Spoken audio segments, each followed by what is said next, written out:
So welcome to our cabin 14115 here on deck 14 on P&O Iona. Let's go in and take a look. Now, after tapping my cruise card just there, as you saw, you have to pop it into the light switch to keep the lights on in the cabin.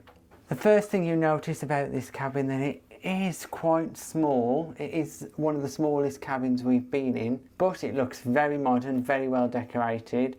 And of course, we have been in this type of cabin before on Avia. On the back of the cabin door, you'll find all the safety information, including details of where your muster station is. Our muster station is muster station A. Located next to the door then is a card for the lights and your light switch. Also above here is one of these handy discs. They are magnetic. They stick to the front of your cabin door, either to say you've gone exploring or that you are taking it easy. Moving on through the cabin, you come across these lovely big wardrobes. Inside the wardrobes, there's plenty of storage space, but what there isn't is any drawers. So it's all shelving space or hanging. Located just above the hanging area here are your life jackets. There are plenty of coat hangers, but if you do need more, you can request those from the cabin steward. Now, the last door here and your wardrobe is a full length mirror, great for when you're getting ready. But behind the full length mirror, there is a safe and some more storage space there as well. Now, taking away the shelf that has got the safe on, there is another 5 shelves in the wardrobe. Now here we have got the bathroom. We'll be coming back to that later, but what you will find here is the air conditioning panel at the side of the wall, plus a light switch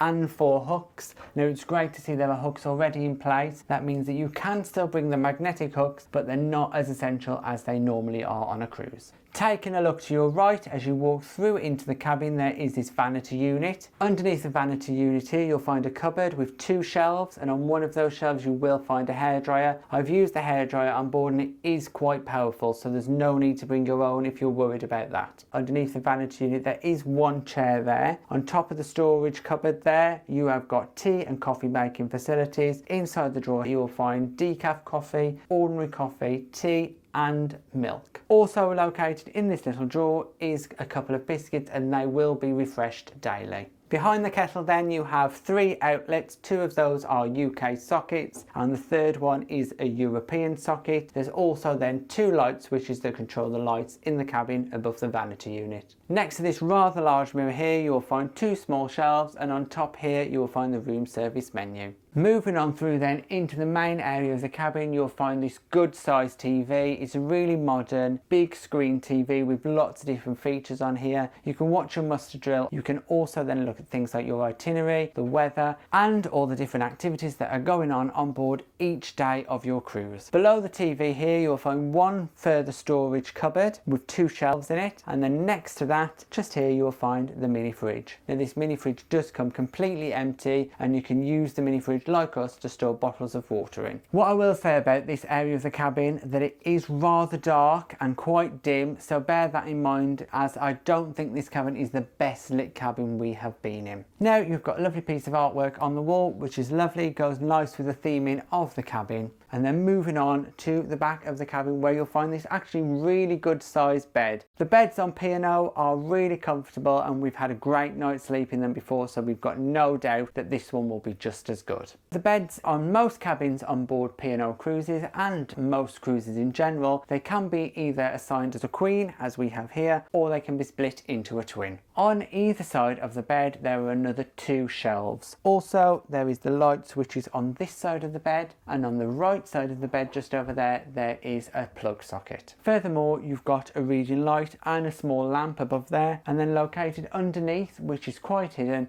are USB sockets. Next to the vanity unit here, you will find a waste paper bin that is emptied daily by your cabin steward. Now, that is all the storage space in the cabin, except for that storage space that's always forgotten, which is underneath the bed. You can store your suitcases under there, no problem. We have 2 large and 2 small suitcases, and they all fit quite easily underneath the bed. Now we've explored the main cabin itself, let's have a look inside the bathroom. First thing you'll notice, there are 2 hooks on the door. That's great for hanging those towels. If you have used your towels and you want them changed, remember to drop them on the floor. Leave them there and your cabin steward will change them daily. Let's go on in.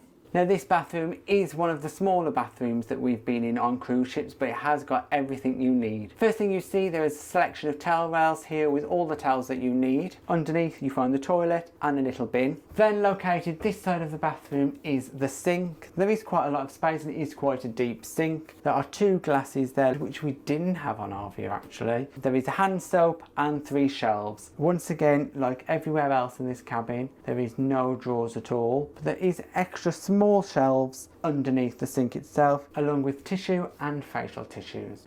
Here I am inside the shower, and this is a really good sized shower. Inside the shower itself there is a shower gel and a shampoo. Now if you do need a conditioner, you need to request this from your cabin steward. In the corner of the shower you'll find 2 small basket shelves where you can store any toiletries. Now above the shower itself there is a retractable washing line that you can use to dry any of your clothes.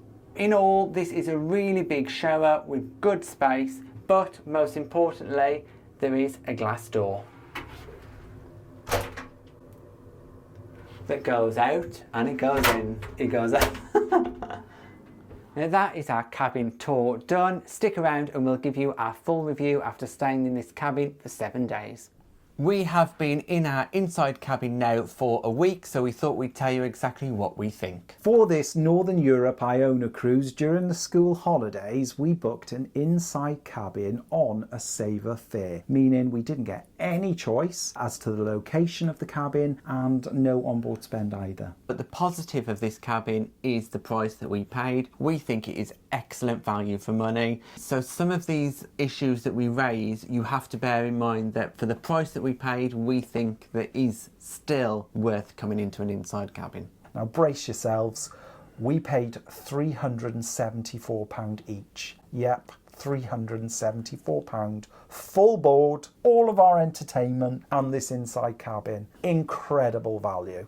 Very, very good value, so it's definitely worth the inside cabin for that price, particularly in February in Northern Europe where the weather is not particularly great. Now, one of the positive things about this cabin is the location. We are located on deck 14 forward, and that means that it's very, very quiet here. There's very few people passing our cabin at all, so the noise levels are minimal. It's been incredible. You've got cabins above us, you've got cabins below us and to the sides, and we've had beautiful night's sleeps. The only time we've woken up is when Captain Wesley does an in-cabin announcement to say we're docking somewhere. But that is not anyone's fault. It just needs to be done. So yeah, that is really, really positive. The next positive, even though the bathroom is small, as is the rest of the cabin, the actual shower is a fantastic size. There is plenty of room in there, and another bonus is the fact that it's actually got a glass shower door. It's got to be one of my favourite showers in all of the cruise lines I've been on. It's incredible. And really the other positive about this cabin is the look and decor. It is very, very modern. It does feel clean. It's up to date with the newest technology. We've got a fantastic sized TV screen. We've got great air conditioning. We've got a fridge. We've got a phone. We've got everything you need. There is even USBs located in the lights here. So it has got everything a modern cruise ship should have. Including hooks, so you don't have to bring your own.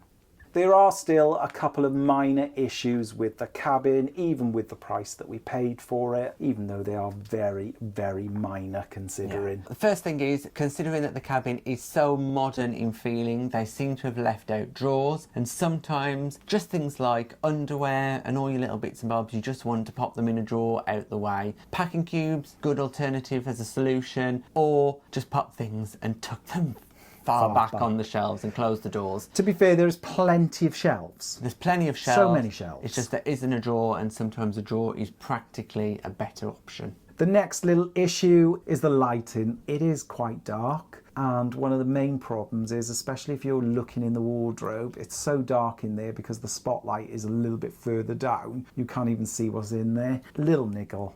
A little niggle. Yeah, so yeah, it is spotlights in the cabin, and it might look bright now, but me and Dom have brought 2 lights with us, so that we are being lit by other lights that are not from the cabin, so just bear that in mind. So it is quite dark in here. And then the final negative that we have about the cabin is the size. It is probably one of the smallest inside cabins that we have stayed in. We popped a photo of our inside cabin up on Facebook, and the overall consensus is that it is rather small. It is quite tight, I think we were sold.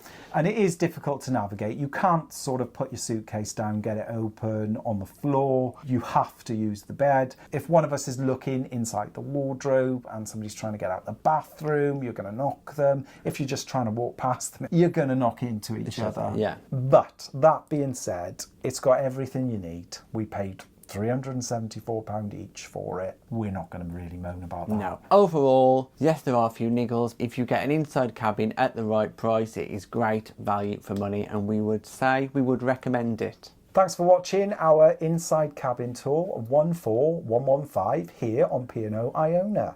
If you've got any comments or questions, just pop them in the box below and we'll get back to you. If you'd like to support us in creating future content and receiving exclusive benefits, we're also available on Patreon. And please don't forget to like and subscribe. It's free. And hit that bell notification button to never miss a video from us. Thanks for watching. Bye-bye.